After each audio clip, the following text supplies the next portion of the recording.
Hey guys, and welcome back to another A-Level Further Maths revision video. And in this video today, we're going to take a look at a predicted paper that I put together for Core Pure 1.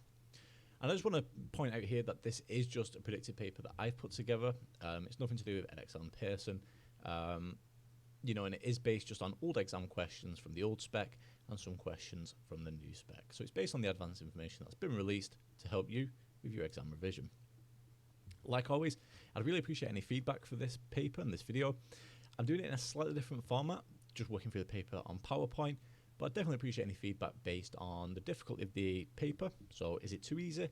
Is it too tricky? Would you say it's just right? And kind of the style of the questions. Okay, so please, any feedback, please just leave it down below. It will definitely help when putting together a Core Pure 2 paper, and hopefully with time permitting, an FS1 paper, Further Stats 1, and a Further Pure 1 paper. Okay, so let's jump straight into this and take a look at question 1. So working through question 1 here, we've been given 2z plus z star. So remember, this z star here represents the complex conjugate, and we're told this is equal to 3 plus 4i over 7 plus I. Now to start with here, let's just ignore the left hand side. Let's just start with this right hand side here. So we've got it in the form of as a quotient. It's 3 plus 4i over 7 plus I. And what I want to immediately do here is get rid of that denominator of this fraction, okay? And how you would do with surds, for example, here, we essentially just rationalize. So in that case, what I do is I times by the complex conjugate on the top of the fraction, the numerator, and the denominator here, okay? So I'm going to times 3 plus 4i by 7 minus I, okay? So it's not 7 plus I, but the conjugate here is 7 minus I. Do the same here with the denominator, so it's going to be 7 plus I times by 7 minus I. Okay. So we start by calculating this. If we start with the numerator, just expanding this using FOIL or whatever method you find easiest. I'm going to get 21. I'm going to get minus 3i. I'm going to get plus 28i, so 4i times 7 gives me plus 28i. And then finally I've got 4i times minus I. So in that case, I get minus 4i squared. Okay, so that's my numerator. We'll come back to simplify that in a moment. Let's just calculate the denominator to start with. Now I've got 7 plus I times 7 minus I. So here, this is essentially the difference of two squares. So all I need to actually do here is do 7 times 7, giving me 49, and then plus I times minus I. The other two terms will just cancel out, so plus I times minus I gives me minus I squared. And what we want to do now is just simplify the numerator, simplify the denominator, and see what we end up with. So if we start with the numerator here, well, I've got minus 3i plus 28i, so in that case that will give me plus 25i, or just 25i if we start it with here. I've got 25i. And what I've also got here is 21 minus 4i squared. So remember, I squared is equal to minus 1. So if you've got minus 4 lots of minus 1, and that's the same as positive 4 or plus 4. So what I've actually got here is 21 plus 4. So 21 plus 4 giving me plus 25. Okay. So that's my numerator. And for the denominator then, I've got 49 minus I squared. Well, like we just said, I squared is minus 1. So minus minus 1 gives me plus 1. So I've got 49 plus 1 for the denominator, giving us 50. Now the standard here is to write the real part first and then the complex part. So I've got 25 plus 25i all over 50. And because this is over a common denominator here of 50, we could split this up into two. So what I've actually got here is 25 over 50 plus 25i over 50. And in that case, if we just simplify here, what I've actually got then is a half plus a half I. Okay. So this is the right hand side. Now, if we go back to what we started with here, all the way at the very top, we've got 2z plus z star here, this complex conjugate. Now remember, for a complex number, general convention here is to represent that either as a plus bi, as we're told in the question here, or x plus iy. Now, as we're already using this notation here of a plus bi, that's what we'll stick with. So therefore, z is equal to a plus bi. So in that case, the complex conjugate z star, that's going to be a minus bi. Okay.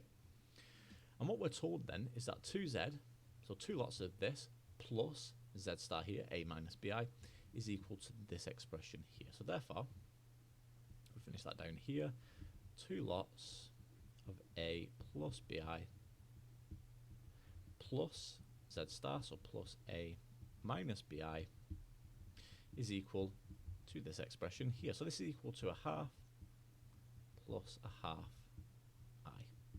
Okay.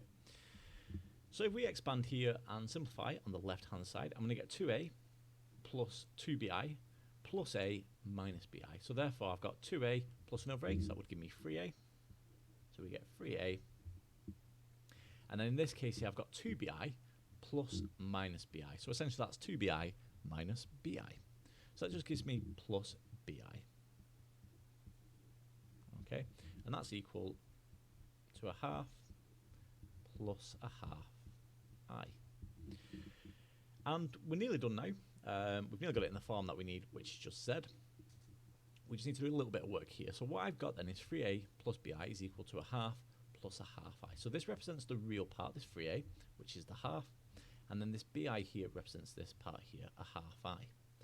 So what we're saying then, if we match the coefficients here, or match the correct parts, I should say, is what we're saying then is 3a is equal to a half. So we said this part here, this 3a, is equal to this part. So 3a is equal to a half. So therefore, if I want a, we just divide both sides by 3. That would give me 1 over 6. And then finally, we've got bi here is equal to a half I. So therefore, what we're saying then is just simply b is equal to a half. Okay.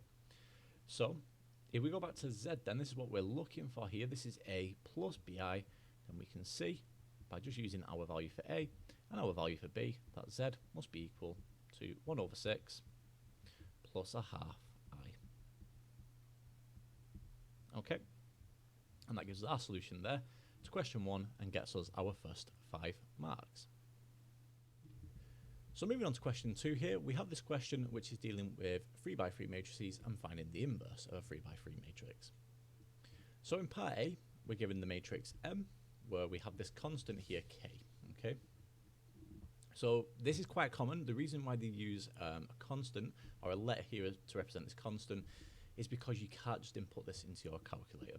Okay, so we can't just find M inverse using our calculator. We need to do this by hand. Okay, so that's the reason why they do that. And then in part B, it's just a follow-up question from part A. So let's start with part A here. So part A. So we're looking to find M inverse. Now the first thing we always want to do when we're finding the inverse of a 2x2 or even 3x3 matrix here is to start by finding the determinant of the matrix. So we're looking for det here, or M between these two bars. That's another way of representing the determinant. So to find the determinant here, I'm going to expand it along the top row. Okay, so imagine, to start with, you covered this row here and then this column here. So what I'd get left with then is one lot, that's what this element here is, so I get one lot of the determinant of what's left over. So I've got 1, 1, k, and 3. So just to highlight that again, we're expanding along the top row, so I start with this element here. So that tells us what we multiply by. So I'm multiplying by 1. I then cross this row off and cross this column off, and all I'd get left with is this bottom right 2x2 matrix here. So we're finding the determinant of that. Okay. Then we move along. So now we go across here. So what I've got here now is the second term in my row, which is the k. And when we go across, we always start plus, minus, plus, minus, plus, minus, and so on. So this one here is going to be minus k lots. And again, imagine we cross this row, because we're still on this row, but this time we're on the second column, so we cross out the second column. And what I get left with here then is the determinant of this 2x2 matrix of minus 1, 1, 1, and 3. So minus 1, 1, 1, and 3. And then clearly, if we move along to the far right element here on this row, that's a 0. So we would times everything by 0. So clearly, it doesn't matter what we get for the determinant there, it will always be equal to 0. So we don't even have to expand that part there. So it makes it nice and easy. So in that case, what I'm going to get left with here is one lot of 1 times 3 minus k. So 3 minus k. And what I'll do is I'll put this all in a bracket just to make it clear. And then we've got minus k lots here. So minus k lots of minus 1 times 3, so minus 3. and then I've got 1 or minus 1 times 1 here. So minus 3, then minus the 1, so I get minus 4 there. Okay, so what have we actually got here to start with? Well, we've got 3 minus k minus k lots of minus 4. So that's plus 4k. So I've got 3 minus k plus 4k. And all we need to do here then is just simplify. So this is the determinant of m, and that's going to be equal to, well, we can't do anything with the 3. We've just got minus k plus 4k. So in that case, I get left with 3 plus 3k. So that's the determinant to start us off there. That's the first thing we need. Now, the next thing we do here now is we go back to our matrix M here. And what we do is we go along every element in the matrix. Okay? And we just do what we've essentially done there. But this time we don't care about what we're expanding by. So we don't care about the 1. We don't care about the minus k. All we care about are the individual 2 by 2 matrices. So what that would look like then, if I highlight this here, if I just do a massive matrix here, just to show it clearly. So your first one will be exactly what we found here. So it's going to be 1, 1, k, and 3. So 1, 1, k, 3. The next one would be this 2 by 2 matrix here. So that's going to be minus 1, 1, 1, and 3. Now the next one here, again, we don't care about what we're expanding by. So even though this is 0, we still want the 2 by 2 matrix. So imagine we cross this row and this column, and I get left with this matrix here in the bottom left corner. So it's minus 1, 1, 1, and k. So I get minus 1, 1, 1, and k. And we keep going here. So try and do this before I do the next few. But what you should get for the next one here is k, 0, k, 3. Again, just to highlight where we've got that from, we're now going along this row here and crossing out this column as well. So we get rid of this row, this column, and I get left with k, 0, k, and 3. And I'm just going to write the next few down just to save time rather than explaining them all. But make sure you get the same here. So the next one is 1, 0, 1, 3. The next one here is 1, k, 1, and k again. And then finally we're on to the last row here. So in the bottom left corner we get k, 0, 1, 1.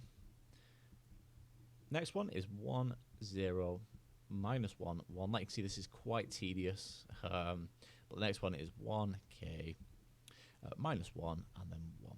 Okay, so you should get these the exact same as me here for now. Okay, and that's my 3 by 3 matrix.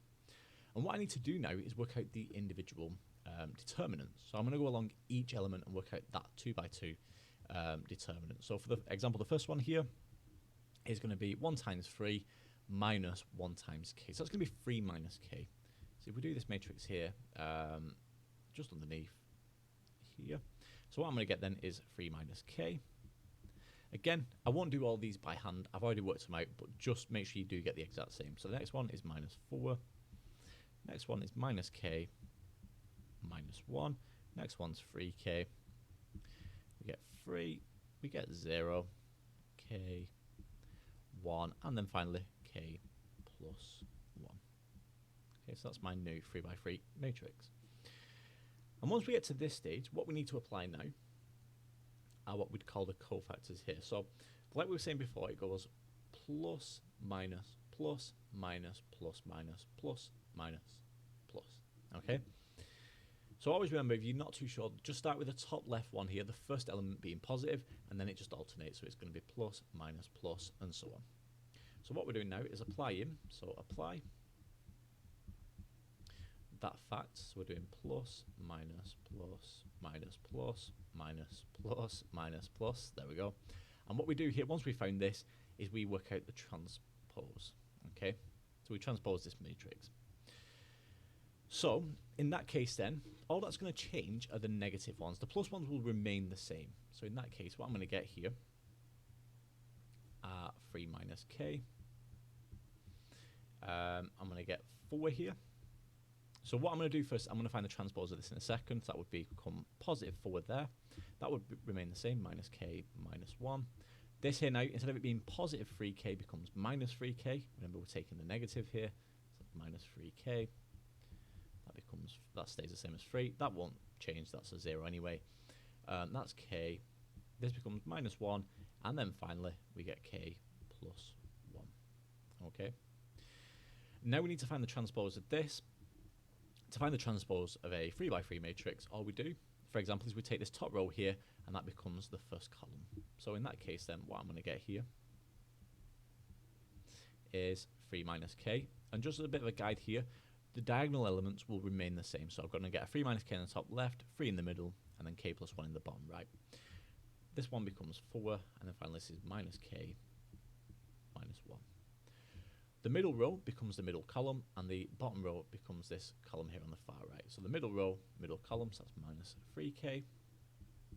The 3 stays in the middle, and then finally 0 at the bottom. And then all we've got left here is this row becomes this column. So we get k minus 1, and then finally k plus 1. And we're pretty much there now. If we say this now, this matrix here, if I label that as, say, number 1, what I need to do now to work out the inverse here, m inverse, is just work out 1 over the determinant of m times this matrix here, number 1. And what I'm going to have to do here is just clear my screen, because as you can see, we've run out of room. But make sure you take note of what we've got so far. So if we erase everything here. So therefore, m inverse, like we just said, it's going to be 1 over m times by that matrix that I just put on the screen, which I called 1. Okay. So if I write that in full here, what I'm going to get then is 1 over 3k plus 3. That's what we said with the determinant of m. And we times this now by the matrix. So it was 3 minus k minus 3k and k. We had 4, 3 minus 1, and then finally minus k minus 1, 0, and k plus 1. And there we go. So this is m inverse. So that's m inverse there in terms of k. So that's part A done. Now for part B, if we just cross off this part here, this was part A. So for part B here, what we're told is that k is equal to 0, or hence, given that k is 0, we want to find the matrix n such that the product here of m and n is equal to this 3 by 3 matrix. So where do we begin with something like this? Well, the fact that it's a hence question means that we're going to use our answer in part A to help us with part B. And the way we use this is because what we're looking for then is just simply n. So if I've got mn, well, if I times the left-hand side here and the right-hand side by m inverse, if I write that as m inverse, these two will just cancel. So they just cancel. I get left with n, and then I need to times this by m inverse. Okay? So therefore, n is simply going to be equal to m inverse times by this matrix here. So that's going to be 3, 5, 6, 4, minus 1, 1, and 3, 2, minus 3. So this question here, or this part here, is just making sure you understand how the inverse is used to find certain matrices. Well, we know k is equal to 0. So in that case then, if k equals 0, what I get left with is 1 over 3 times 0 plus 3, so that's going to be a third. And then it's going to be 3 minus 0, so I get 3, 0, 0, 4, 3, minus 1, and then minus 1, 0, 1. So that's what m inverse is if k equals 0. Now this question here is a lot easier if you have a graphical calculator that can do this multiplication.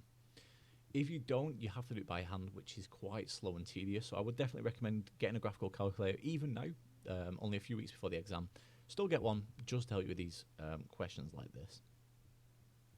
So therefore, what I need to do then to find n is do this matrix here, m inverse. So I'm going to do a third of 3, 0, 0, 4, 3, minus 1, minus 1, 0, 1. And I'm going to times it by this matrix here. Okay, so that's 3, 5, 6, 4, minus 1, 1, and then finally 3, 2, minus 3. So all I need to do now is put this into my calculator here. And if you do this correctly, what you should find for n then, so for n here, is that we get 3, 5, 6, 7, 5, 10, and then finally we get 0, minus 1, and minus 3. And there we go. So that's the matrix n, such that the product Mn is equal to this. Okay, and that gives us our solution there to question 2. So moving on to question 3 here, we have a question on the method of differences. And it's split into 3 parts. Part A, we want to set up the partial fractions. Part B, we then prove by the method of differences that we can obtain this expression. And then in part C is a hence question based on part B. So let's just start with part A here and obtain the partial fraction. So what we want to do is express 1 over r times r plus 2 in partial fractions. Now this is an A-level topic. I'm not going to go into massive amounts of detail with this. You should be kind of confident with it anyway, but I will just quickly run through how I did it. So in this case, as we've got 1 over, so part A, so we've got 1 over r times r plus 2. In this case then, if we express this in partial fractions, this would be a over r plus b over r plus 2. And then what I do here is I times the a by the r plus 2 and the b by the r. Okay, and that's going to be equal to this numerator. So I get a lots of r plus 2 plus b lots of r, so br, or however you want to express that, that's how I'd express it, br, and that's equal to 1. Okay, and basically you just want to eliminate one of the variables here. So for example, if we let r equal minus 2, we eliminate the a. Okay, so let r equal minus 2, so r equal minus 2, this cancels here, and I get minus 2b is equal to 1. And in that case, b must simply be minus half. Okay, and we can easily work out a again by just letting r equal 0 and get rid of the b here. So if we let r equal 0, so let r equal 0, then in that case I get 2a is equal to 1, and in that case a is equal to a half.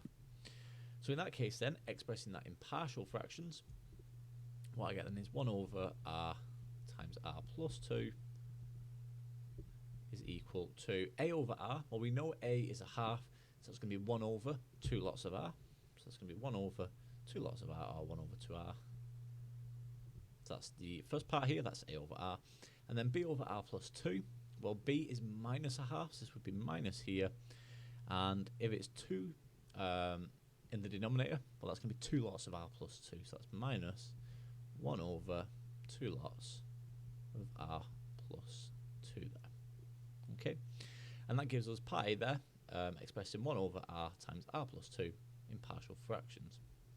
Now for part B here, it's a hence question, so we use part A, so we need to use this partial fraction expansion that we've got. And for a question like this with the method of differences, what we want to do is start by considering a few terms. So for example, if we let r equal 1, r equal 2, r equal 3, and so on, and we extend that all the way up to r equals n. And what we want to do is just examine the behaviour of this series and see basically what terms will cancel. So like we just said, let's put r equal to 1. So r equals 1. Well, in that case, what I get then is 1 over, so I get 1 over 2 lots of 1. So just using this expansion here, minus 1 over 2 lots. Well, if r is 1, so that's 2 lots of 1 plus 2, giving us 3 there. Okay, so that's when r equals 1. So for example, if we say r equals 2, so let r equal 2. Well, in that case then, I'm going to get 1 over 2 lots of 2. So 1 over 2 lots of 2. And then minus here, 1 over, well, in this case, it's going to be 2 plus 2, which is 4, so 2 lots of 4. So we can see the pattern that's forming here. Okay, so this just goes down 1 over 2 lots of 1, 1 over 2 lots of 2, 1 over 2 lots of 3, and so on. And then this right-hand part here is going to be minus 1 over 2 lots of 3, minus 1 over 2 lots of 4, and so on. Okay. What I'm going to do here is I'll put let r equal 3, just so we can see a few more terms, and we can cancel quite nicely. So that's going to be 1 over 2 lots of 3, minus 1 over 2 lots of 5. Okay. And like we said, we extend this all the way up to n. So let's just consider the term before it, so that's going to be n minus 1. So if we let r equal n minus 1, well, in that case then, what I'd get here is 1 over 2 lots of n minus 1, so 2 lots of n minus 1, because we're just replacing r with n minus 1, and we minus here 1 over 2 lots of r plus 2. So in that case, if it's r plus 2, then this would be n plus 1. Okay, and finally then, r equals n. So if r equals n, in that case I simply get 1 over 2 lots of n minus 1 over 2 lots of n plus 2. So 2 lots of n plus 2. And like we just said, the key here is to just examine the behaviour of this series. And what you'll notice here very soon is that terms start cancelling quite nicely. If we take a look here, I've got this minus 1 over 2 lots of 3, and I have positive 1 over 2 lots of 3. So in this series, those two terms will cancel. Okay. On the next line here, so when r equals 4, this one here would be 1 over 2 lots of 4, so that will cancel with this term here. And this 1 over 2 lots of 5, that would cancel on the line underneath. So what we can see is then, at the start of this series, we get left with two terms, namely these two terms here. So let's just highlight those with a different pen colour. So I get left with these two terms. So these two terms get left over. They don't cancel with anything. And at the very end, we'll also get left with two other terms. So what's going to cancel at the very end of this series? So if we just take a look at it. Well, at the very end here, this 1 over 2 lots of n minus 1, that will cancel. So that's going to cancel. That's one of the terms that will cancel. We've got this minus 1 over 2 lots of n plus 1. That won't cancel. And this minus 1 over 2 lots of n plus 2 also won't cancel. This 1 over 2n does cancel. And if you're not too sure why they cancel, just do a few more terms before this. So r equals n minus 2, r equals n minus 3, and so on. You'll start to see what happens. But ultimately, we also get left with two more terms at the end, which are what we just highlighted here. These two terms here. Okay. So in total, I get left with 4 terms. What I get left with here is 1 over 2 lots of 1, so a half. 1 over 2 lots of 2, so a quarter. I get minus 1 over 2 lots of n plus 1. So I'm going to keep it as it is for now. So 2 lots of n plus 1. And finally, minus 1 over 2 lots of n plus 2. And if we just simplify here, a half plus a quarter, that would give us 3 quarters. What I've got is 3 quarters minus 1 over 2 lots of n plus 1 minus 1 over 2 lots of n plus 2. Okay, so considering this series here, that's all that gets left over. So where do we go from here now? Well, all I want to do then is start getting this over a common denominator. We know at the very end we should get this expression here, where a and b are constants that we're going to find. So to start with this then, let's get it over this common denominator here of 4 lots of n plus 1 times n plus 2. So getting this over a common denominator, to start with, let's just clear the screen just so we've got enough room here. So remember, getting this over this common denominator now of 4 times n plus 1 times n plus 2. Well, if I just write out the previous line just so we can see that again. So what did we just have? So we had 3 over 4 minus 1 over 2 lots of n plus 1, and finally minus 1 over 2 lots of n plus 2.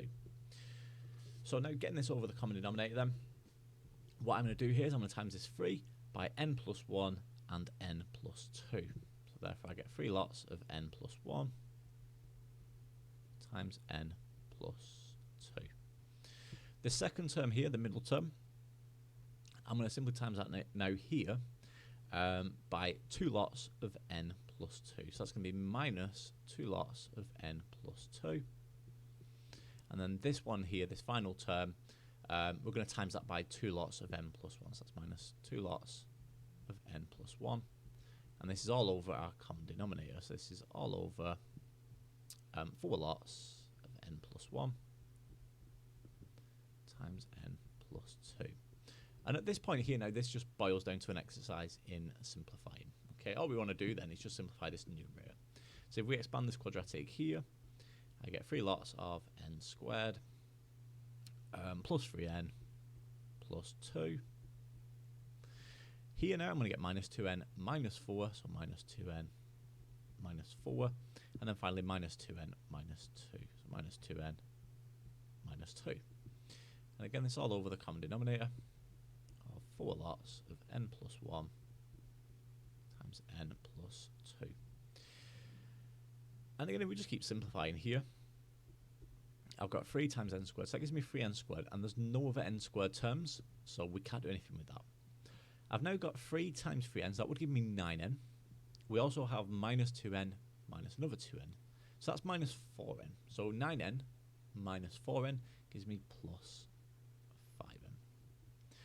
And then here we've got 3 times 2, which would give us 6, and we've got minus 4 minus 2. So minus 4 minus 2 gives us minus 6, and then obviously we've got 6 here, minus 6 would just give us 0. So on our numerator then, we get 3n squared plus 5n, and this is all over 4 lots of n plus 1 times n plus 2 there. And that's basically what we need now. All we've got to do here now is just factor out this n. Notice we can factor out an n here. So I get n lots of 3n plus 5. Okay, and that's our numerator there. And then at this point here, part B is complete. And we can see that A is equal to 3 and B is equal to 5. So that gives us the solution there to part B. And for part C, then it says, hence show that this summation here, which is the same as what we just did here, but notice the limits on the summation here are different. So it's from r equals n plus 1 up to 2n. And we need to show it's equal to this expression here. So to start with, I'm just going to clear the screen just so we can see, or just so we have enough room to finish this. So for part C then, let's work through this. So it's a hence question, so that means we're going to use this expression that we've just worked out. Okay. And what we need to figure out here is how we actually set up this summation. And remember, if you're working out summation, so as we're going from n plus 1 to 2n, it's easier here to work out the summation from r equals 1 to 2n of this expression here. So 1 over r times r plus 2. And then we minus the summation from r equals n up to 2n. Essentially what we're doing here is we're subtracting the term just before this n plus 1. We're getting rid of everything basically below that. So that's times r plus 2. Okay? And essentially this would give us the summation here that we're looking for. So in that case then, all I need to do is use the expression we found in part B then. So let's just write that down here. So the solution we got to part B was n lots of 3n plus 5 all over 4 lots of n plus 1 times n plus 2. Okay? So if we replace the terms appropriately here, for example, this 1 over r times r plus 2 from r equals 1 to 2n, well, that's going to become 2n. We're just replacing this n now with 2n. So that's 2n times 3 lots of 2n, so that's 6n plus 5. So that's 6n plus 5. And in the denominator then, we're going to get 4 lots of n plus 1. So n is 2n, so I get 2n plus 1. And then it's n plus 2, so that's going to be 2n plus 2. Okay, so that's the first part dealt with. From here now, we're going to minus, so we're going to minus the next part, and this is from r equals n up to 2n. So in this case then, we're going to substitute, well basically we're just going to keep in what we had here. So it's going to be minus n lots of 3n plus 5 over 4 lots of n plus 1 times n plus 2. Okay, so we minus n lots of 3n plus 5 divided by 4 lots of n plus 1 times n plus 2. And then in this case here, there's just basically a lot of work in getting it into the expression that we need here. The first thing that we can do here, if we just take a look at this, is to notice that we can get this over the common denominator, which is 4 lots of n plus 1 times n plus 2 times 2n plus 1. The difficulty here is we have this 2n plus 2. So what I can do is take a factor of 2 out there. Okay? And we can cancel that here. So 2 lots of n, and we can take that out there. So that's just going to leave me with n plus 1. Okay? So that's the first thing I'm going to do there.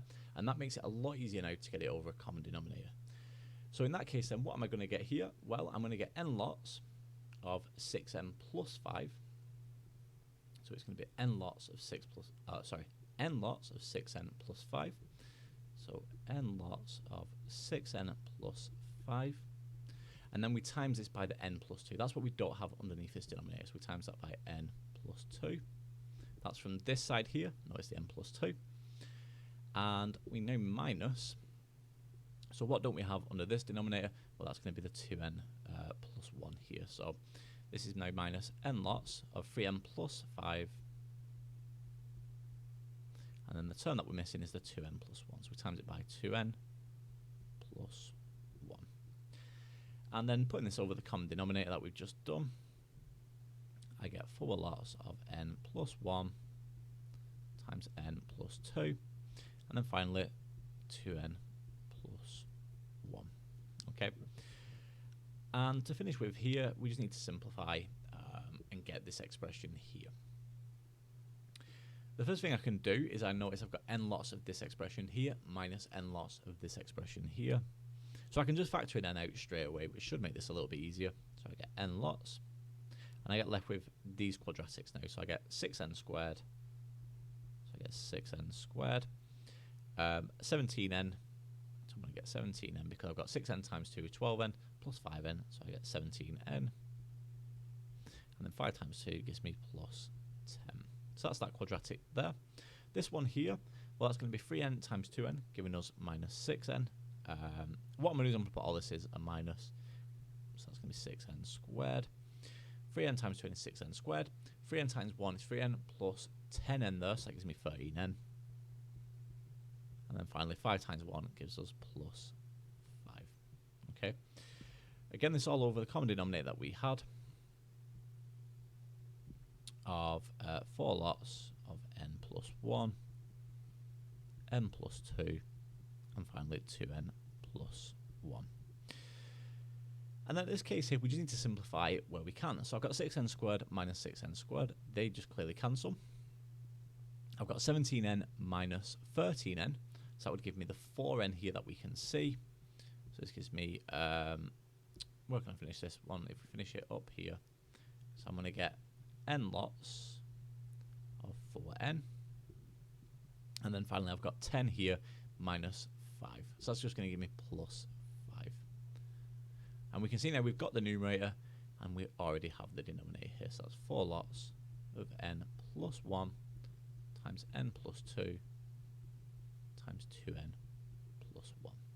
Okay, and that gives us our solution there to part C for the final 3 marks.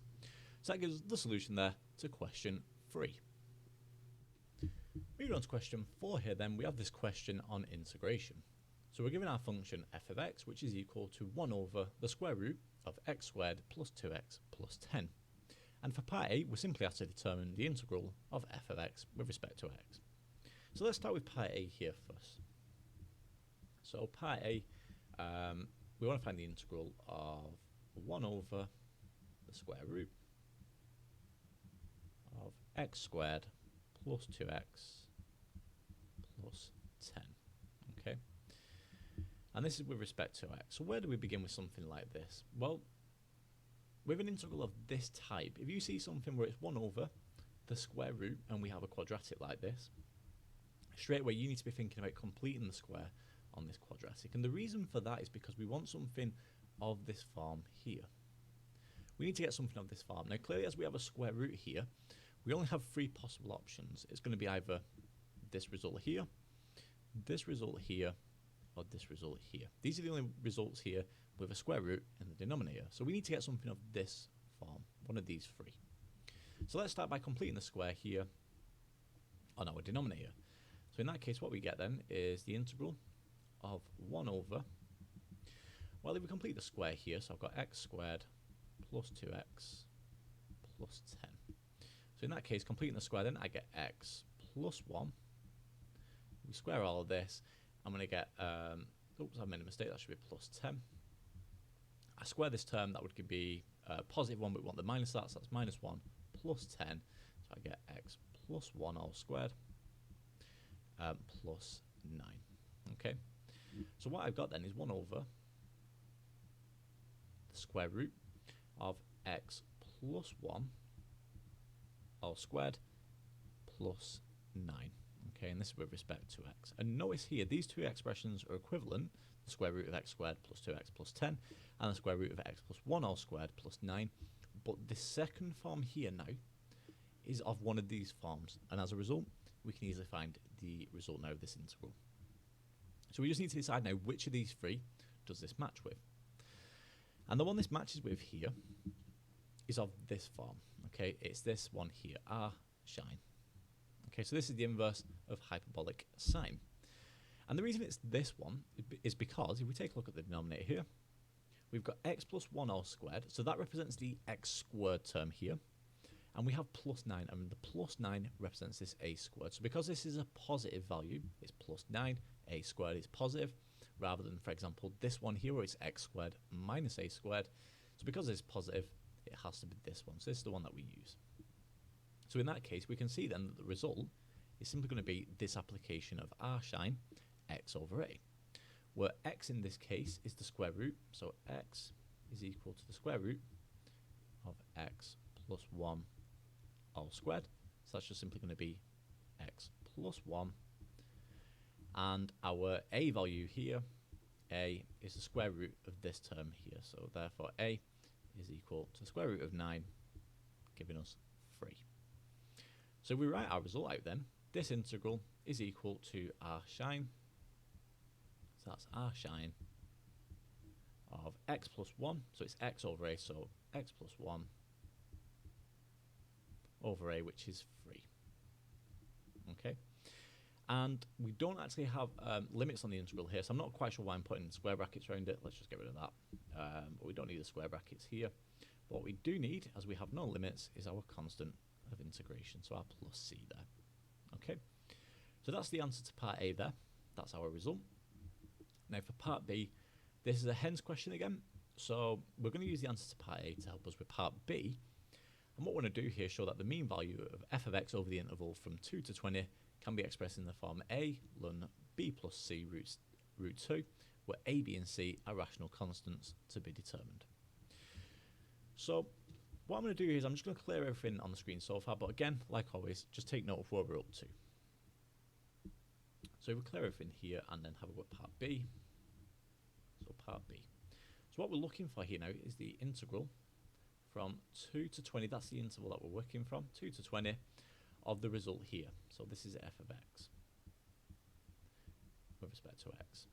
Now, we've already integrated this, but without limits, so all I can do now is simply replace the result that we found in part A, but just apply the limits here. So what I get then is r sine of x plus 1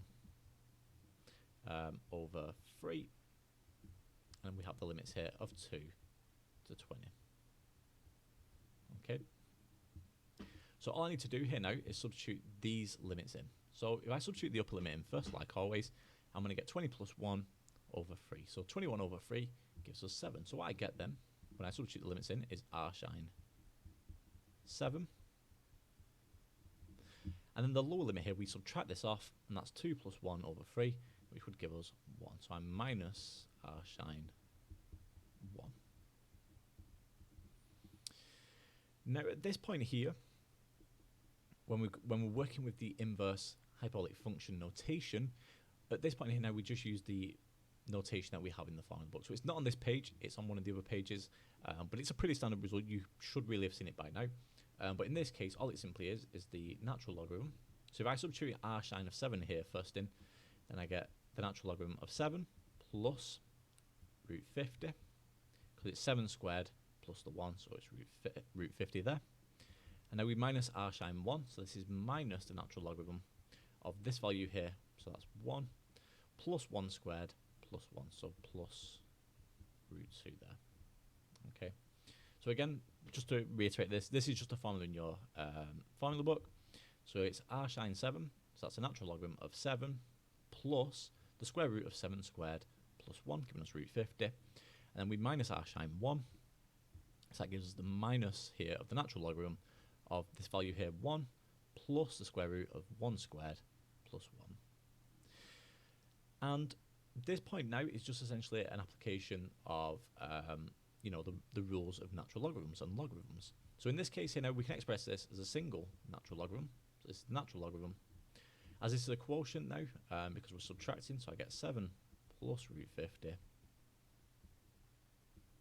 all over 1 plus root 2. Okay. Now, what we're actually looking for here is the mean value. So we need to actually apply the mean value theorem. So what we've done up to now is pretty much everything we need. We just need to actually apply the mean value theorem. So therefore, for the mean value, this is equal to 1 over the upper limit minus the lower limit. So it's 1 over 20 minus 2, and then we times it by this result. So the natural logarithm of 7 plus root 50 all over 1 plus root 2. Okay. And if we notice here, the form we need is a times the natural logarithm of b plus c root 2. Okay. So obviously our answer here isn't quite in the correct form. We need to do a bit of work to get it into this form. So at this point here, what I get then is 1 over 18 times the natural logarithm of 7 plus root 50 over 1 plus root 2.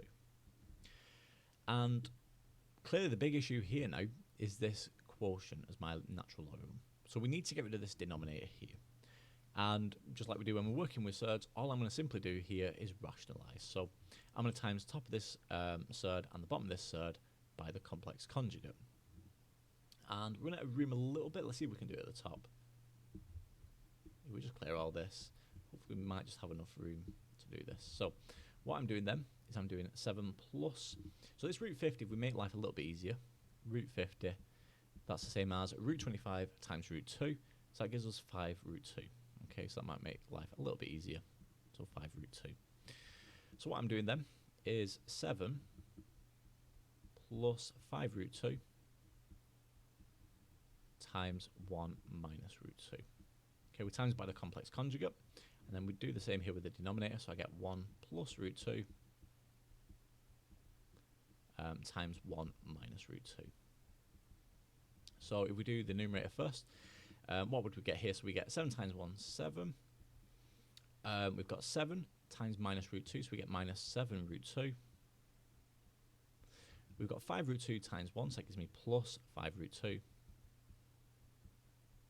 And then finally 5 root 2 times minus root 2 here. Well, root 2 times minus root 2 is minus 2, and times that by the 5 gives us minus 10. So that's our numerator. If we do the same with the denominator here, again, this is the difference of 2 squares. So it's going to be 1 times 1, which gives us 1. And then finally root 2 times minus root 2, giving us minus 2. So if we simplify the numerator here first, what I've got is 7 minus 10, so that gives me minus 3. And this part here is minus 7 root 2 plus 5 root 2, which would give us minus 2 root 2. So minus 2 root 2. So that's our numerator. And for the denominator here, that's 1 minus 2. So that's minus 1. So if I've got minus 3 minus 2 root 2 all over minus 1, well, clearly the signs would just change in the numerator. So what I'm going to get left with here is 3 plus 2 root 2. So what I've actually got here then, essentially now, this 7 plus root 50 over 1 plus root 2 is just the same as this expression here, okay, that we're highlighting. So therefore, this is equal to 1 over 18 of the natural logarithm of 3 plus 2 root 2, okay? And that gives us our solution there, okay? And just to note here, there is a different way you can express part B. I don't have the answer on hand, but I think it's with 1 over 9. And you get a slightly different expression here for the natural logarithm, of course. But just so you're aware, you might get a slightly different answer. Okay? But that gives us our answer there, or our solution to question 4. So I should have noted that before, but that's question 4 there. Moving on to question 5 here, we have a question dealing with differential equations. So we're told a sample of bacteria in a sealed container is being studied. The number of bacteria, p in thousands, is modelled by the differential equation, where t is the time in hours after the start of the study. We're told that initially there's exactly 5,000 bacteria in the container. And for part A, we just want to determine, according to the model, the number of bacteria in the container 8 hours after the start of the study. So the first thing to identify here is the type of differential equation that we're dealing with and how we would go on to solve that. And a big clue is, if you notice straight away, this is a first order differential equation.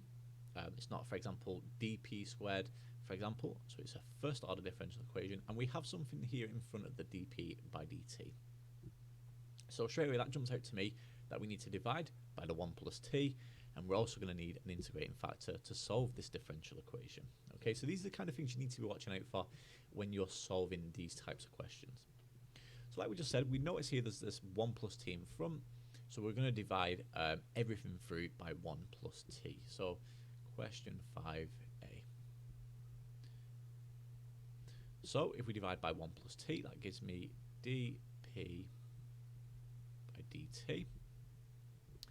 We get 1 over, so plus 1 over 1 plus t times p. And then finally, on the right hand side of the equation here, or the differential equation, we've got t to the power of a half times 1 plus t. So clearly the 1 plus t will just cancel, and I just get left with t to the power of a half. Okay, so that's just how we get started here. And like we said, when we're dealing with a differential equation of this type, we need to use an integrating factor. So I here, so I is how we define the integrating factor. Well, that's equal to e to the power of the integral. So this is the integral of this coefficient here, okay, of your middle term. So with this being 1 over 1 plus t, we integrate 1 over 1 plus t with respect to t, okay?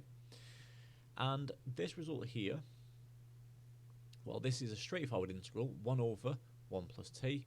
In that case, if we differentiate here, this 1 over 1 plus t, because that would just give us 1 in the denominator if you differentiate that, and that's the same as the numerator, well, that's just going to give us e to the natural logarithm of 1 plus t, your denominator. So e to the power of the natural logarithm of 1 plus t there.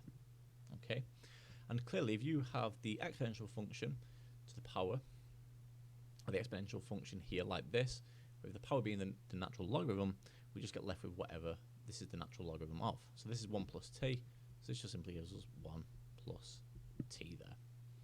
So what we do then is we times through here by this integrating factor, this 1 plus t. So I get p lots of 1 plus t is equal now to the integral of t to the half times 1 plus t. Again, we're just timesing through by this, so 1 plus t here. And this is with respect to t. So remember, this is just a standard result here when we're dealing with the integrating factor and differential equations of this type. So therefore, the left-hand side won't change. We just get p lots of 1 plus t. For the right-hand side here, well, you can just expand this. So I've got t to the power of a half times by 1, so that would just give me t to the power of a half. So if I write this out in full, so that's t to the power of a half. And then t to the power of a half times t, well, that's t to the 1, which is the same as t to the 2 over 2 here.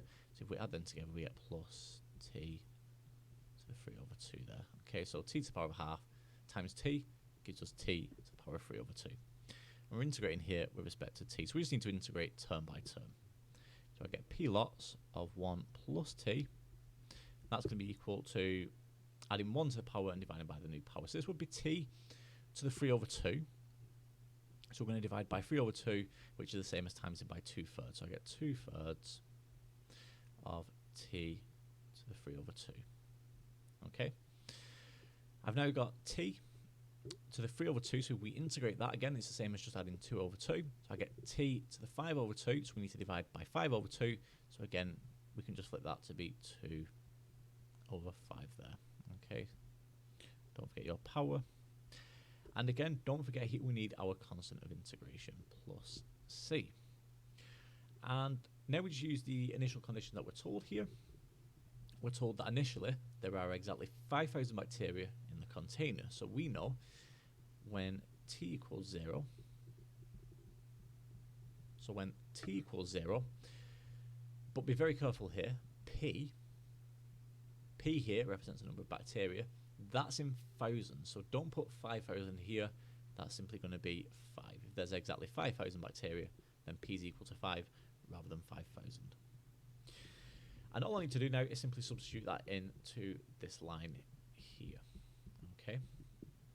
So in that case, we get p lots of 1 plus t.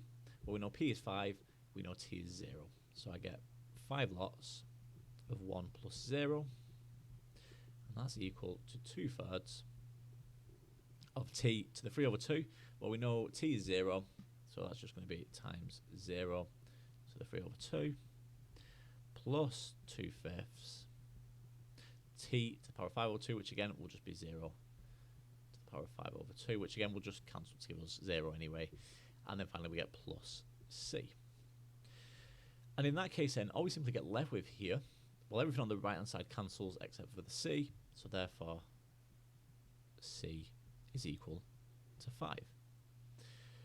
So now we go back to part A. We want to determine, according to the model, the number of bacteria in the container 8 hours after the start of the study. So therefore, in this case, all we need to do now is use t equals 8.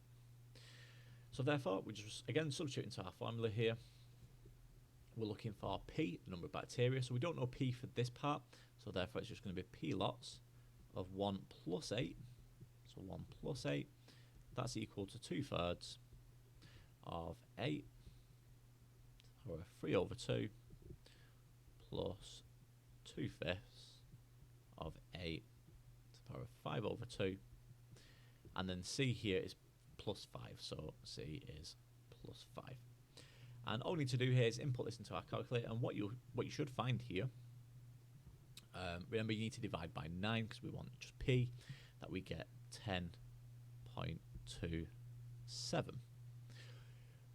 But again, just be slightly careful, remember we're working in thousands here to represent the number of bacteria, so therefore, do that over here, so therefore, p in this case is equal to 10,277. Okay, so that's the number of bacteria in the container 8 hours after the start of the study. So that gives us the solution to part A. So now let's take a look at part B. And for part B here, it says find, according to the model, the rate of change of the number of bacteria in the container 4 hours after the start of the study.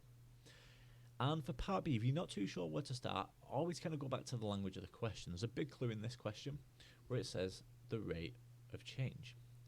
Remember, if you see the word rate of change, that means we're going to be using differentiation somewhere within that part of the question. So, if we just write out our formula again here, so if I say u, or if I just write this out properly, what I should say here is, how should I write this? Yeah, let's use u as my numerator. So u is the numerator, which in this case is just what we had basically on the last line of working there. So we get 2/3 of t to the 3 over 2 plus 2/5 of t to the 5 over 2, and then we've got plus c there, so that's plus 5. So that's our numerator.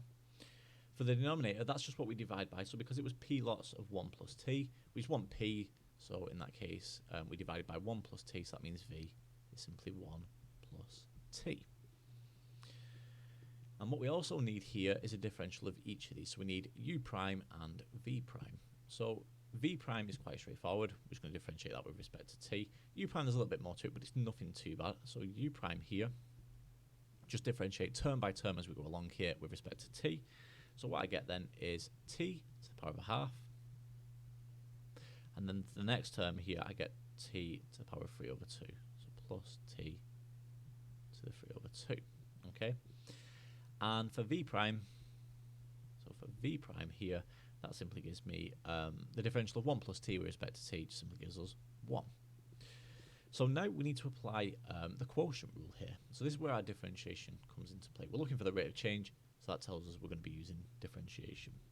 So we're looking for dp by dt using the quotient rule here.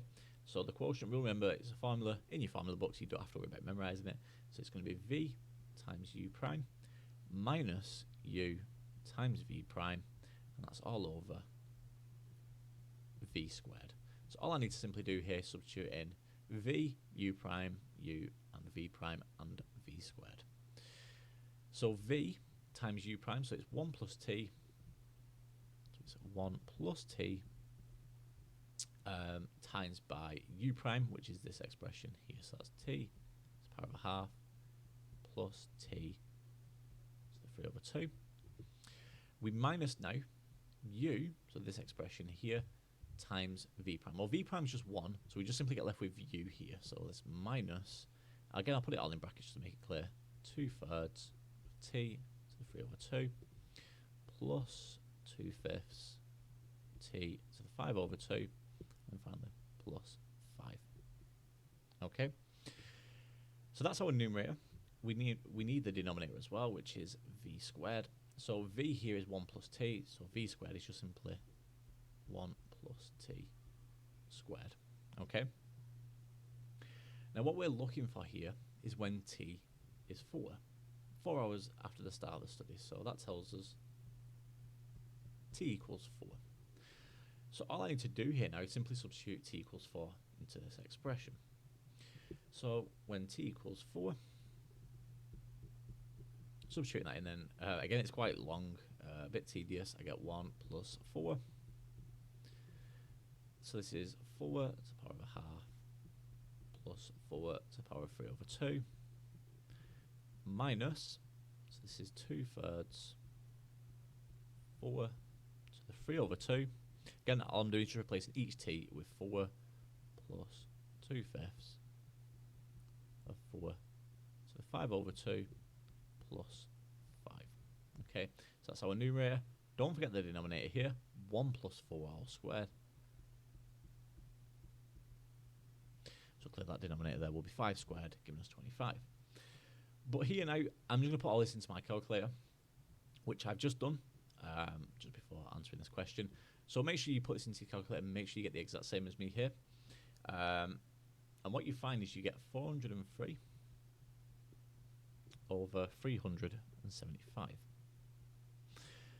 And again, like always with this question, we have to just be slightly careful. This isn't the solution. What we need to do here is remember that we're working in thousands, so therefore we need to times this by 1,000. So 403 over 375 times 1,000. What would that give us? Well, that just simply gives us 1,075. Okay, so that's 1,075 bacteria per hour. Okay. And that's our solution there to part B. And finally then, for part C here, we're asked to state a limitation of the model. And a limitation of the model here is that, well, the easiest point I'd make here is that the number of bacteria will just keep increasing indefinitely. So part C, we just write down the number of bacteria. So the number of bacteria increases indefinitely. Okay. I'm not too sure if I'm spelling this correct. Indefinitely. Maybe like that. Either way, you know what I mean. So if I'm spelled that incorrect, you can correct it in the comments. But that's our solution there to question 5. Moving on to question 6 here, we have a question dealing with vectors. So we're told, with respect to a fixed origin O, the lines L1 and L2 are given by the following equations, where lambda and mu are scalar parameters. And all we want to do for this question is show that L1 and L2 intersect or meet and find the position vector of their point of intersection. So, For a question like this, what we need to do to start with is set up our simultaneous equation. So what do we mean by that? Well, if we consider the lines L1 and L2 here, to start with, what I've got is this part here with the 10i. There's no j component here, that's 0j, and we've got minus 9k. And we have this part here with the lambda, so I've got minus I plus j plus 2k. So what I can do now, I can set this up as an equation. What I've got is 10 minus lambda, so I've got 10 minus lambda, okay? For the j component, well, we've got 0j, but we have 1 lambda, so I've just got lambda here. And then finally, for the k component, this is minus 9k, and we've got 2k here, times by lambda. So what I've got then, to finish with on the left-hand side, is minus 9 plus 2 lambda, okay? And what we're going to do is we're going to set these equal now to the line L2. So I've got 17i plus 5i times by mu here. So in that case, what I've got is 17 plus 5 mu. For the j component, we've got 1j here plus j, and we've got minus j here. So that just gives me 1 minus mu. And then finally, for the third component here, the k, we've got 3k plus 3k. So therefore, I just get 3 plus 3 mu. And what we want to do here is we want to solve for one variable here and then work out the other variable. So to start with, it makes sense to take the fact that we know lambda is equal to 1 minus mu and substitute that into either of these equations. In this case, I'm going to substitute, if I call this equation 2, I'm going to substitute equation 2 into equation 1. So therefore, I get 10 minus lambda, which is 1 minus mu, so 10 minus 1 minus mu, and that's equal to 17 plus 5 mu. So in that case then I get 10 minus 1, which is 9, and then we've got minus minus mu, so that's plus mu, and that's equal to 17 plus 5 mu. So if we solve here, what I'd get then is 4 mu, so 4 mu is equal to minus 8, 9 minus 17 gives us minus 8, so therefore we're going to divide both sides of this equation by 4, so therefore mu is equal to minus 2. So we've got the value of mu, and now easily we can work out the value of lambda by just substituting our value of mu here back into equation 2. So therefore lambda is equal to 1 minus 2, and that would give me 1 plus 2, giving us 3 for lambda. And what we need to do now is verify that these two values of mu and lambda hold by substituting it into equation 3. So therefore, we get minus 9 plus 2 lots of lambda, so 2 lots of lambda, which we said is 3. And that's going to be equal now to 3 plus 3 lots of mu. And we said mu here is equal to minus 2. So therefore, we verify this. Minus 9 plus 6 gives us minus 3. So that's the left-hand side, and clearly we need to get minus 3 on the right-hand side. If we don't, then something's gone wrong here in this line of working, or these lines of working. And then 3 plus 3 lots of minus 2, so 3 plus minus 6 is the same as minus 6 plus 3, giving us minus 3 there. So therefore, the lines intersect. So that's perfect. That's what we wanted to show there to start with. So the lines intersect. What we want to work out now, though, is the position vector of their point of intersection. And there's actually two ways of doing this, by either considering the line L1 or the line L2. It doesn't matter which of the two lines you consider. If we start with the line L1, I'll show it for L1, but I will also show it for L2 as well, so for L1. So if we consider the equation that we have for L1 here, well, I've got 10i, I've got 0j and 9k, and then we've got this part here with the lambda. So I've got minus 1, 1j and 2k. So minus 1i, 1j, 2k. Well, we know the value of lambda. We've said lambda is 3. So in that case, if I just set this up then as column vectors, I've got 10, 0, and minus 9, plus lambda, which is 3, so plus 3 lots of minus 1, 1, and 2. So clearly if we evaluate this, 10 plus 3 lots of minus 1, so that's 10 minus 3, giving us 7. 0 plus 3 lots of 1 giving us 0 plus 3, and then finally minus 9 plus 3 lots of 2, so that's minus 9 plus 6 giving us minus 3. Okay, so that's the position vector there of their point of intersection. So question is done there, question 6, that's our solution, but I also just want to show that you can use L2 as well, just to verify this. So if we use L2 then, well in that case again, setting these up as column vectors, we get 17, 1 and 3. Okay, so 17, 1, 3, and we know the value of mu is minus 2, so that's minus 2 lots of 5, minus 1 and 3. Okay, and if we evaluate this then, 17 minus 2 lots of 5, so that's 17 minus 10, giving us 7. Perfect, that's exactly what we wanted to show. We've got 1 minus 2 lots of minus 1, so that's 1 plus 2, giving us 3. And then finally, 3 minus 2 lots of 3, which is the same as 3 minus 6, giving us minus 3 there. Okay, and like we can see, we get the same answer no matter which equation we use. Okay, so it's absolutely up to you which line and which equation you use, but it shouldn't matter as long as you do all the method and the working correctly.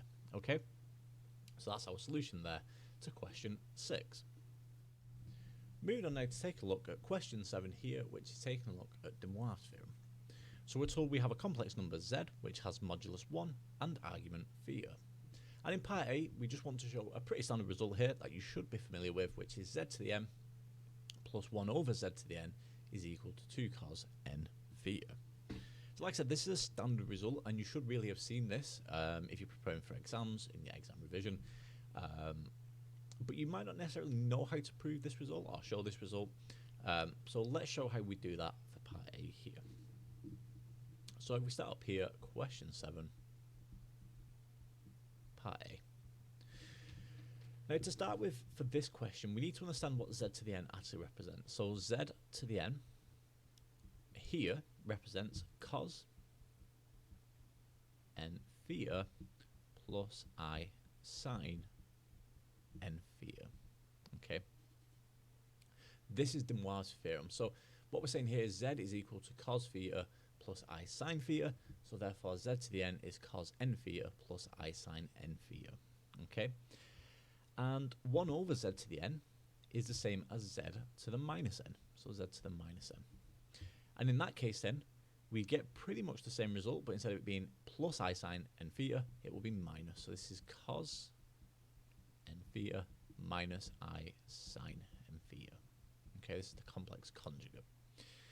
And once we've got these two equations that we need, z to the n and z to the minus n, we can now work out z to the n plus 1 over z to the n. So therefore, we're just going to add these two equations together. So z to the n plus 1 over z to the n is going to be equal to cos n theta plus I sine n theta plus cos n theta minus I sine n theta.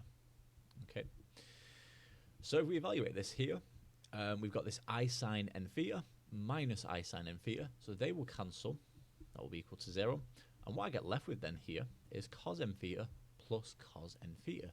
So in total, we've got 2 lots of cos n theta. So we get 2 cos n theta there, which is exactly what we wanted to show here for part A. Okay, so that gives us our solution there to part A. So now let's take a look then at part B here. And it's a hence question, so that means we need to make use of part A. So what we want to show that is cos to the power of 4 theta here is equal to 1 over 8 bracket cos 4 theta plus 4 cos 2 theta plus 3. And the way we start with this here is if we want to show that cos to the power of 4 theta here is equal to this expression, but what we do then is replace that here with z plus 1 over z to the power of 4. Okay, if it was cos to the power of 3, that would be z plus 1 over z to the power of 3. If it were cos squared, it would be z plus 1 over z to the power of 2. Okay, and here what we want to show then is in this case, well, if we just refer back to this then, like we said, z plus 1 over z that will be equal to 2 cos theta.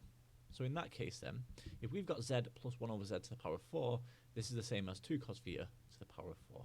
So 2 cos theta to the power of 4. And in that case then, 2 cos theta to the power of 4, well, that's going to be 16 cos to the power of 4 theta. So 16 cos to the power of 4 theta. Now, if we deal with the left-hand side here, well, this is to the power of 4, and it's z plus 1 over z. So here, you can do this by hand if you want. I wouldn't recommend it. I would definitely use binomial expansion here. Okay, so I won't show how I've actually worked this out. It is just simply binomial expansion. But what you should get here, expanding this term, is z to the power of 4 plus 4z squared plus 6 plus 4z to the minus 2 plus z to the minus 4. Okay? And that's equal to 16 cos to the power of 4 theta. Okay, so that's exactly what we've shown here. And this looks promising. The reason this looks promising is because when we're doing questions of the type where we need to show something using the Moivre's theorem, we're always looking to get something like this, where what we've got here, for example, is z to the power of 4 and z to the power of minus 4. 4z squared, 4z to the minus 2. And the reason for that is because we can then set it up using this notation here. So z plus 1 over z to a certain power, which is perfect. That's what we want to show here. So in this case then, I'm going to group what I can. So I've got z to the 4, so z to the 4 plus z to the minus 4. We said we had 4z squared plus 4z to the minus 2, which is correct. All I'm going to do is I'm going to factor that 4 out, and you'll see why in a moment. So I get plus 4 lots of z squared plus z to the minus 2. And then finally we get this plus 6 here left over, so plus 6. And this is still equal to 16 cos to the power of 4 theta. So here now, what we've done is we've got it into a formula that we can work with. We've got z to the 4 plus z to the minus 4. We've got 4 lots of z squared plus z to the minus 2. Notice here now this is z, this is this expression to the power of n here. Okay, so that would be n theta. So therefore, using this now and using part A to help you if you're not sure, what I've got then is this now, this expression here to the power of 4. So that's going to give me 2 cos 4 theta. So this is z plus 1 over z to the power of 4. So that's 2 cos 4 theta. Okay, so if we take this up here, this gives me 2 cos 4 theta. We've got 4 lots of this expression here. Well, that's going to be z plus 1 over z all squared, which is going to give me 2 cos 2 theta. Okay, so that's 2 cos 2 theta. But we times this by 4, because that's 4 lots of z squared plus z to the minus 2. So we get 4 lots of this, giving us a cos 2 theta. Okay? And then finally, we've got the plus 6. We can't do anything with that. And we know all of this is equal to 16 cos to the 4 theta. And we're pretty much there at this point here now. If I write it the other way around, it might be a bit easier to see. So 16 cos to the power of 4 theta is equal to 2 cos 4 theta plus a cos 2 theta plus 6. Well, we want cos to the power of 4 theta here. We don't want the coefficient in front of this, so we need to replicate that here by dividing both sides by 16. So we get cos to the power of 4 theta here, and that's equal to this whole expression here divided by 16. Now we can go term by term here, so I get 2 over 16 cos 4 theta, so that's the same as 1 over 8. So 1 over 8 cos 4 theta. The next term along here is 8 over 16, if we divide by 16. So 8 over 16 is the same as a half. So we get a half cos 2 theta. And then finally we get 6 over 16, which is the same as 3 over 8. Okay, so 3 over 8. Now if we just take a look at the actual answer we need to show, we need to get 1 over 8 bracket cos 4 theta plus 4 cos 2 theta plus 3. And if we take a look at our expression here, we're very, very close. We just need to do one extra step here to get it in the correct form. And the extra bit of work we need to do here is by factoring out the 1 over 8. So we still get cos to the 4 theta here. And if we factor the 1 over 8 out, so 1 over 8, well, clearly the first term here won't change. So if you factor the 1 over 8 out, we just get cos 4 theta. So cos 4 theta. For the second term here, this is a half cos 2 theta. Well, in that case then, if this is a half and we factor 1 over 8 out, then this must be 4 plus 4 cos 2 theta. Essentially, all you've got to think about here is what do I times this by, what do I times 1 over 8 by to get a half? In that case, it must clearly be 4, so it's 4 cos 2 theta. And then finally, if you factor 1 over 8 out from 3 over 8, well, that just simply leaves you with plus 3 there. Okay, and notice now we've got the exact expression that we needed to show. Cos to the power of 4 theta here is equal to 1 over 8 bracket cos 4 theta plus 4 cos 2 theta plus 3 there. Okay, exactly as we needed to show, giving us the solution there to question 7. Moving on to the very last question now in this paper, question 8. So we've been given a function here, f of x, which is equal to kx over x squared plus 6 for 0 to 3. And then we're also given k over x squared minus 4 for 3 being less than or equal to x. We're told k is a positive constant, and we know the area between the curve y equals f of x and the positive x-axis is 1 over 4. What we want to do is show that k is equal to 1 over the natural logarithm of a, where a is a constant to be determined. And this gets us 8 marks. So this is definitely not an easy question, and it requires a bit of thinking kind of outside the box and how we do this.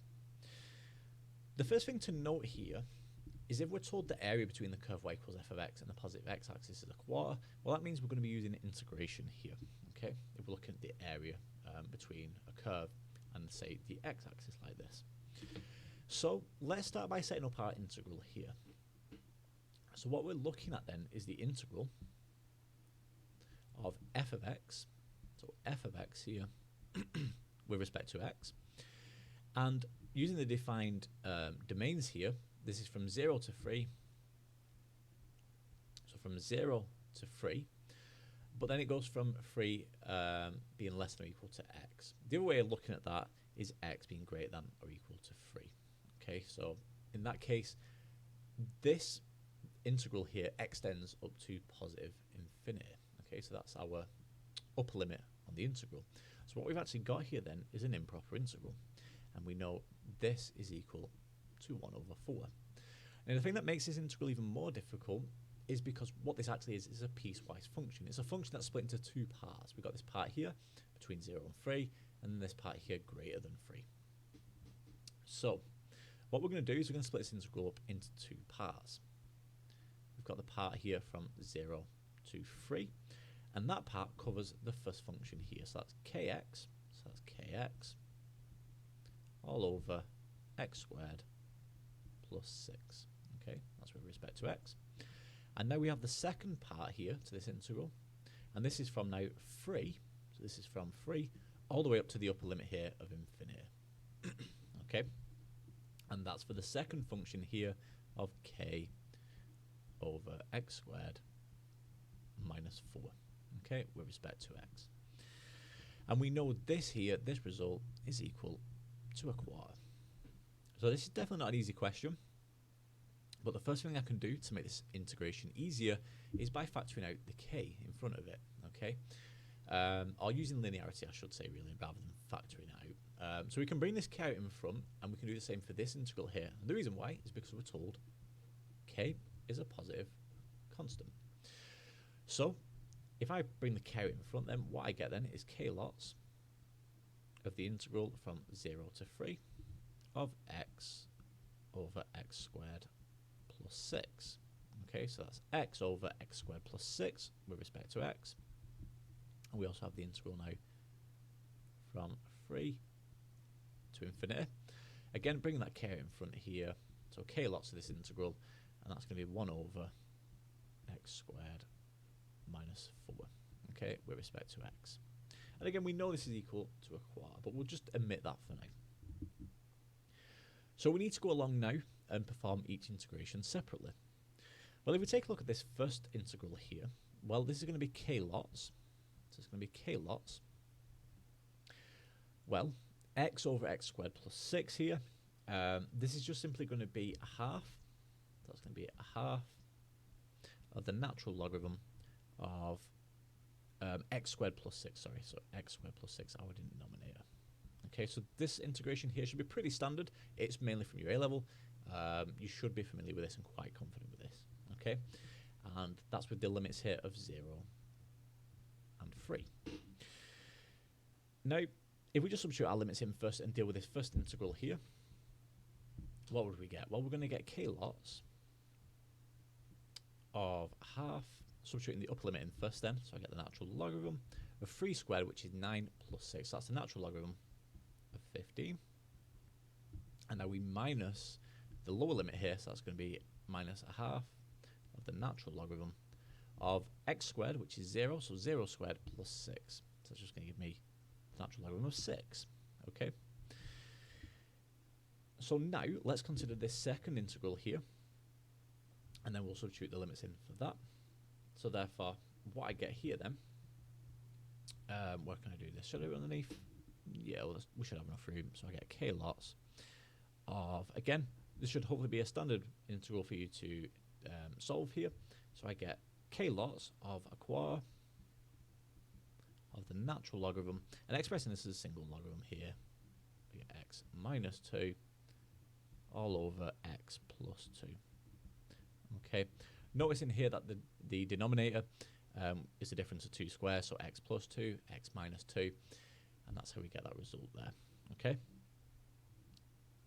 and we have our limits here, so this goes from 3 to infinity.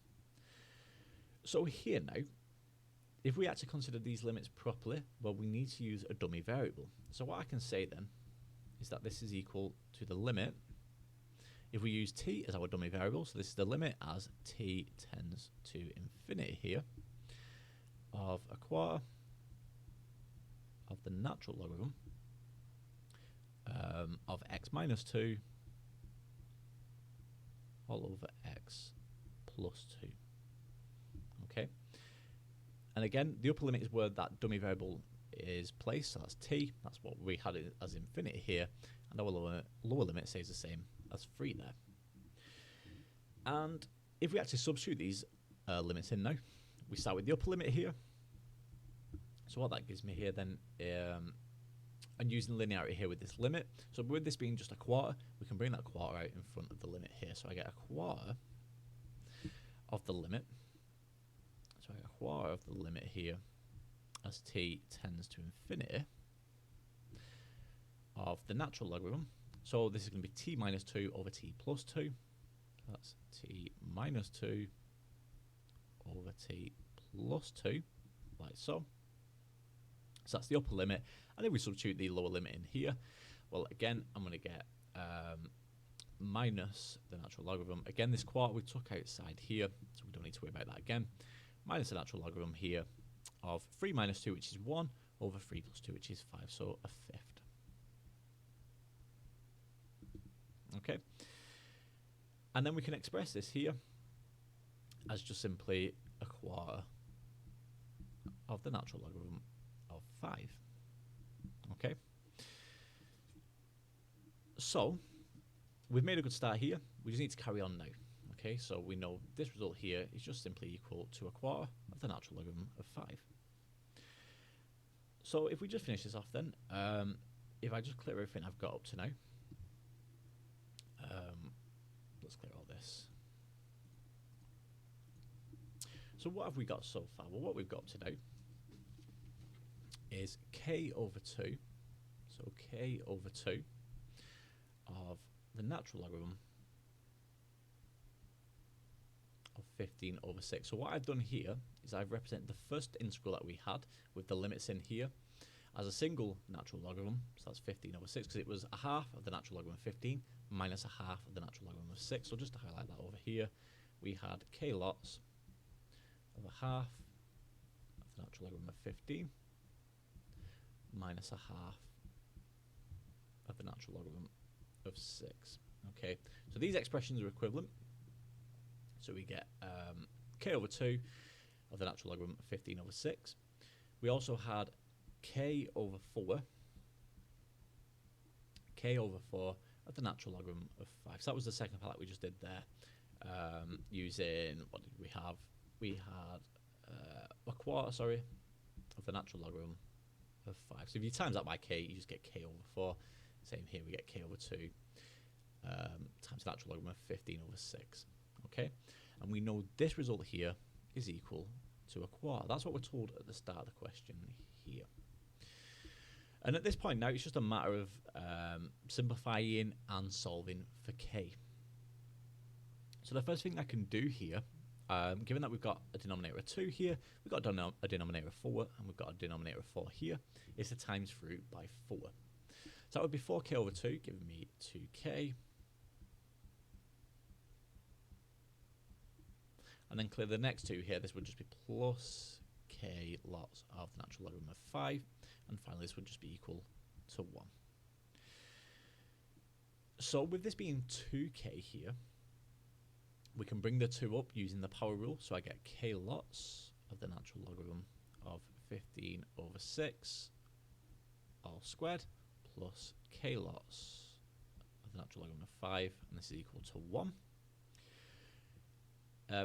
Expressing this here, well, 15 over 6 is the same as 5 over 2 there.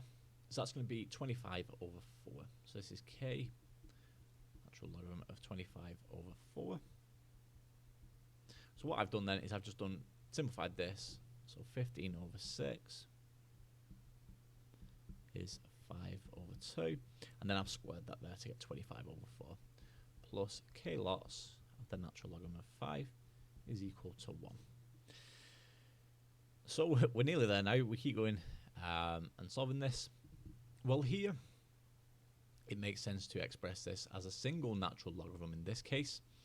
So I'm going to get k lots of the natural logarithm, 25 over 4 plus, so remember when we add natural logarithms like this, expressing it as a single logarithm, we write that as a product. So this is 25 over 4, so 25 over 4 times 5.